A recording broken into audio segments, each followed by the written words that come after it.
Immigrants must not rely on U.S. government aid. Being a public charge means you will rely on U.S. government help, like housing, food, or healthcare support, can lead to visa denial, affect green card status, or block future immigration benefits such as naturalization and citizenship. Each year, the federal government releases updated poverty guidelines, a set of numbers that may seem simple on the surface but carry enormous significance. These figures determine who qualifies for essential assistance programs like Medicaid, food stamps, SNAP, housing aid, and more. In 2025, with rising living costs and continued economic recovery, these guidelines are more relevant than ever. Let's break down what the 2025 guidelines look like and why they matter to millions of Americans. Poverty guidelines are income thresholds based on family size and location. If a household's income falls below the threshold, they may be eligible for federal and state support programs. These guidelines are updated annually by the U.S. Department of Health and Human Services, HHS, to reflect changes in the cost of living.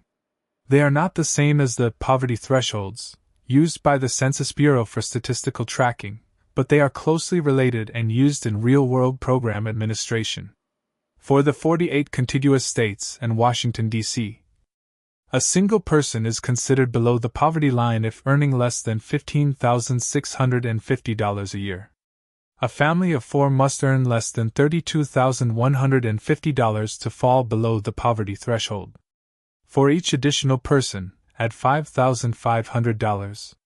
These figures reflect modest adjustments, likely accounting for inflation and economic shifts. Due to Alaska's unique geographic and economic conditions, particularly higher transportation and energy costs, the poverty line is significantly higher. A single individual in Alaska must earn less than $19,550.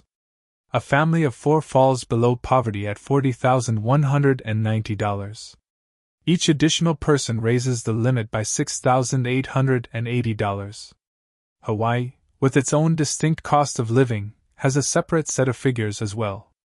The poverty line for one person is $17,990.